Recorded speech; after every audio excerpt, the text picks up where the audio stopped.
Objet nombre, SCP-224. Horloge de grand-mère. Classe, Euclide. Procédure de confinement spéciale, et l'objet SCP-224 doit être stocké dans une pièce insonorisée équipée de systèmes d'émission des interférences acoustiques destructives. Les systèmes doivent être remplacés toutes les semaines par des moyens indirects du fait de la nature imprévisible de SCP-224. Le personnel de classe DN n'est pas autorisé à pénétrer dans la zone de confinement. De plus, l'enceinte de SCP-224 doit être exempt d'humidité pour éviter une oxydation rapide. Dans l'éventualité où l'horloge commencerait à sonner, tout le personnel devrait évacuer la zone et l'emplacement devra être sécurisé selon la procédure ZAI-77. Description: SCP-224 est une horloge de grand-père en bois laqué noir et décorée de feuilles d'or. Les marquages étudiés à distance indiquent une origine remontant à la fin du XVIe siècle. Bien qu'un examen interne de ses composants n'ait pu être mené, la densité et la fabrication de ces engrenages rendent son fonctionnement impossible à interpréter. Les aiguilles de l'horloge ne se déplacent pas selon une constante connue, bien que la tendance de leur déplacement semble généralement aller dans le sens des aiguilles d'une montre. De plus, les carillons sonnent à des intervalles irréguliers allant d'environ une minute à plusieurs mois. Pour compliquer davantage les choses, les chiffres sur l'horloge ont également tendance à se déplacer sur le cadran, bien qu'ils conservent généralement un ordre croissant.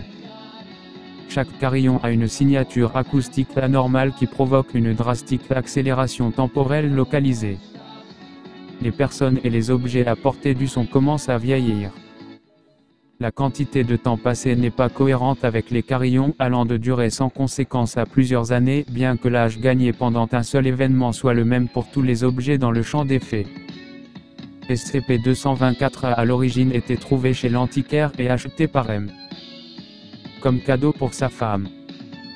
Lorsque l'objet fut ramené à leur domicile et remonté, ses propriétés anormales furent remarquées mais n'ont pas été prises en compte, tous deux considérant apparemment l'objet comme déréglé. Leurs corps furent découverts dans leur maison effondrée 2 jours plus tard, considérablement âgés. Le personnel de la fondation contrôlant l'activité de y vit un intérêt et SCP-224 put être récupéré. Les agents furent malheureusement perdus suite à une exposition pendant le transport. Toute occurrence de SCP-224 conservant un même schéma numérique pendant une période prolongée devra être signalée au DRSMON DRLOC. Tout manquement entraînera une suspension et une éventuelle rétrogradation. Addendum SCP-224, incident catalogué.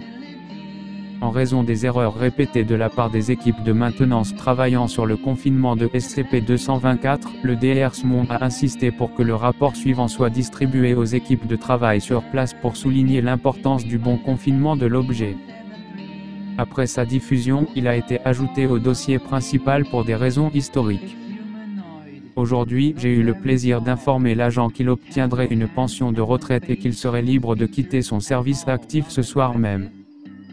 Je n'avais initialement pas l'approbation du directeur jusqu'à ce que je lui ai expliqué les circonstances. L'agent, qui est le père d'Alice et l'époux de Merrill, marchait à proximité de la zone de confinement de SCP-224 le vendredi 17 mars 198. Il allait faire son rapport au bureau de son superviseur pour présenter la version finale de la documentation sur SCP qu'il avait contribué à acquérir.